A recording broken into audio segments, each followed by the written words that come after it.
welcome to another edition of Drinking with Craig and Roger. I'm Craig. I'm Roger. I'm really excited about this one. This is the famous Edradour. Edradour is the smallest Scotch whiskey distillery. It's an impressive claim. They used to be operated by 3 guys, but apparently they've mechanized and now they're operated by 2 guys. Oh my gosh. They produce about 18 barrels of whiskey a week. And there are 2 basic expressions. The 10-year-old Edradour, Yep. which is the one they've been doing for many years, since roughly about 1825. And this other one, Ballechin, which is produced about 2 days a week. It is peated. The smoke has been allowed into the malt, so it's going to have smoky taste. And it's named for another distillery that was close by. Edradour claims to be the last farm distillery in Scotland, and Ballechin was one of the others that was nearby. Okay.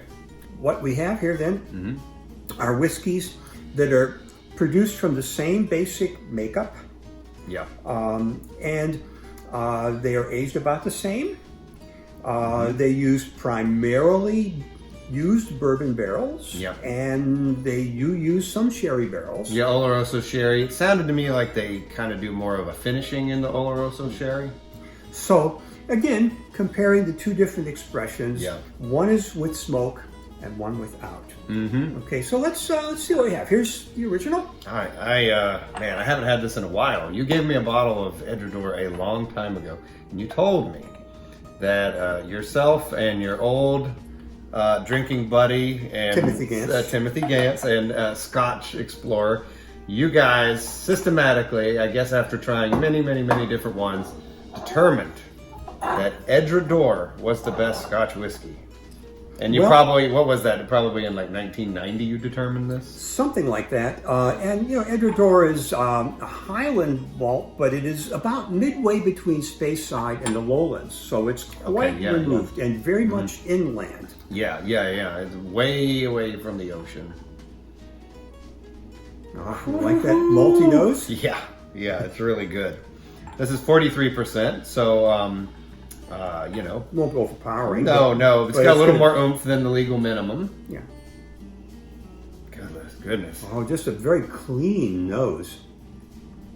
Well, let's just. It let's is, have but some of this other too. You want to just compare the noses straight up? The nose straight up without tasting it. And one thing you can see right from the get-go, when I saw the bottles next to each other, I was pretty surprised to see that the peated version is significantly lighter than the Edradour, because they seem to be treated similarly, same age, and similar barrels and things, identical bottles. So I thought it was interesting, the color difference.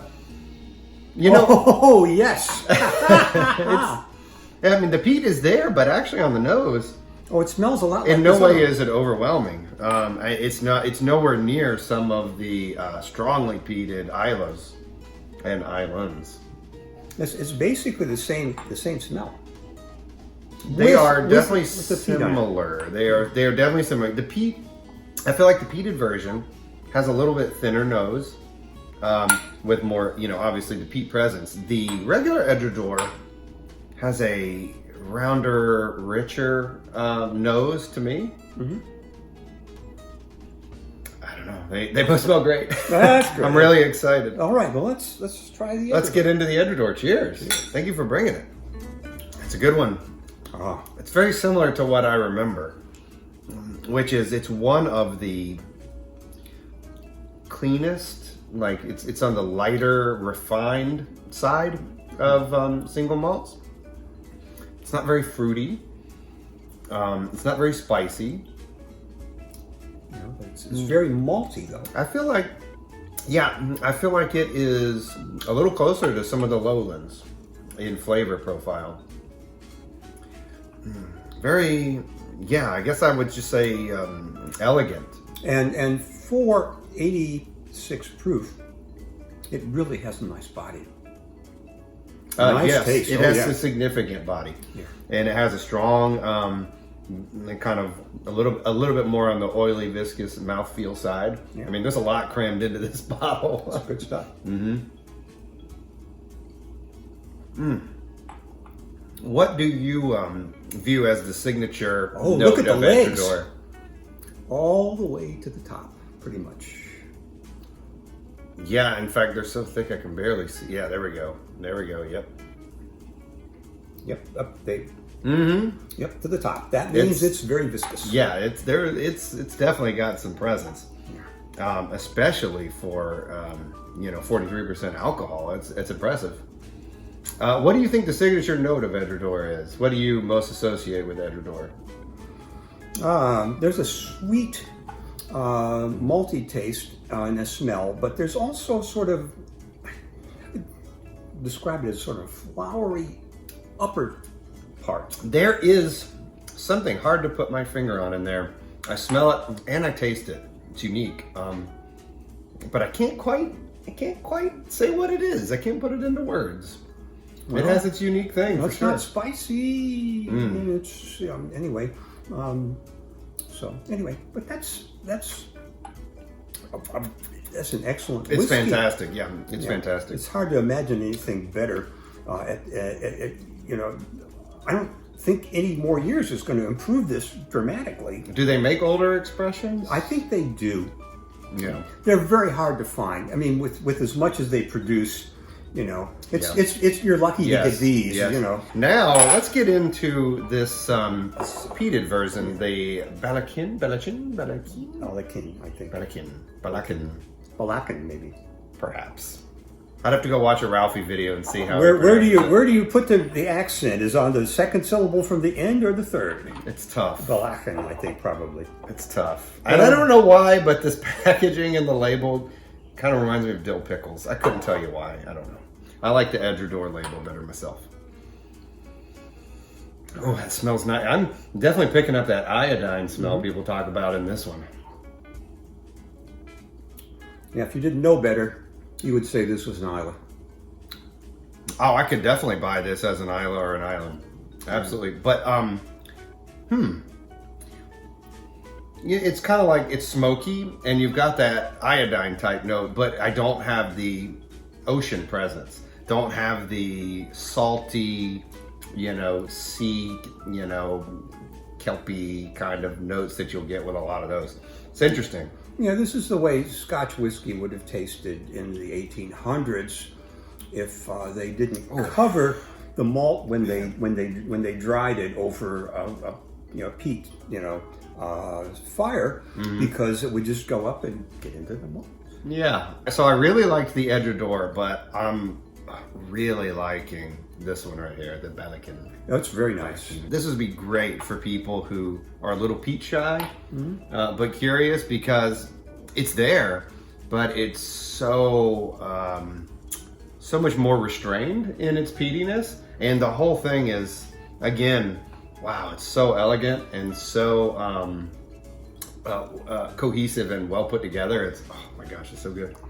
Well, I know that you would be able to find Edradour, and we can. Which I'm recommend surprised. I'm surprised based on how small they are and how low their output is that we can usually pretty reliably find it. I mean, I don't know how they manage it. Maybe the U.S. is just a big market for them. Maybe, and probably there's not much of this that goes for blending, so it's probably all You're probably right. singles. Yeah, that'd be a waste of their small. time. Yeah, too small.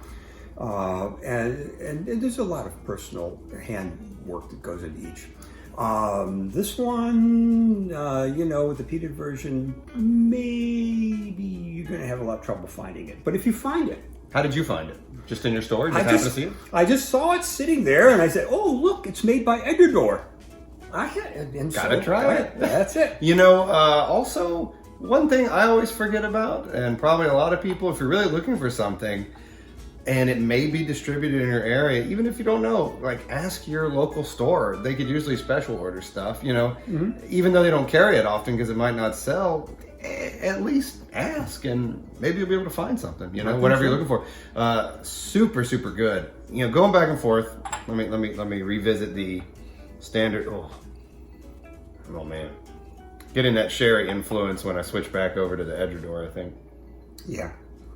Yeah, it's hard to say one of these I'd recommend more than the other. They're different. For me personally, I would recommend the peated version. I'm enjoying this more. I do like Edradour, but I do enjoy this one more. I think there's just more going on, and for me, it hits the right notes, personally.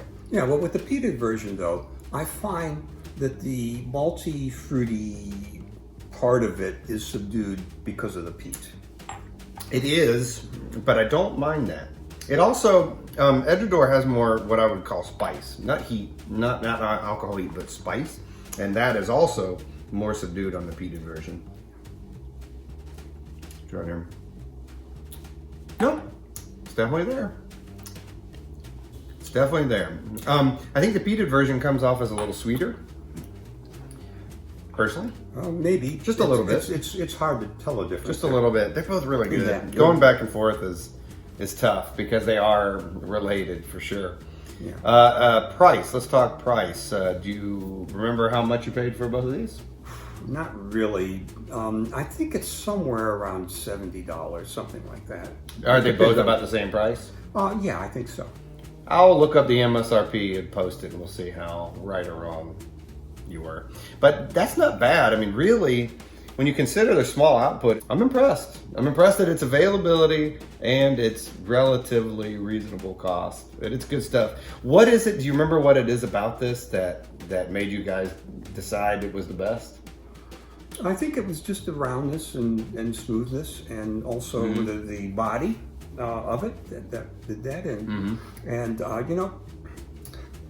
you don't know this, but I used to come into Atlanta a lot for reserve meetings and Army Reserve. Army Reserve, yeah, and then the headquarters was in Chamblee, and so it was near the Buford Highway, and there were a couple of liquor stores on the Buford Highway. I went into one, and they had at the time they had Edradour on sale about half price. It was half price. Yeah, I think it was about $20. $20 for a bottle, because it was normally around 35 to 40. Holy crap! Anyway, I got one.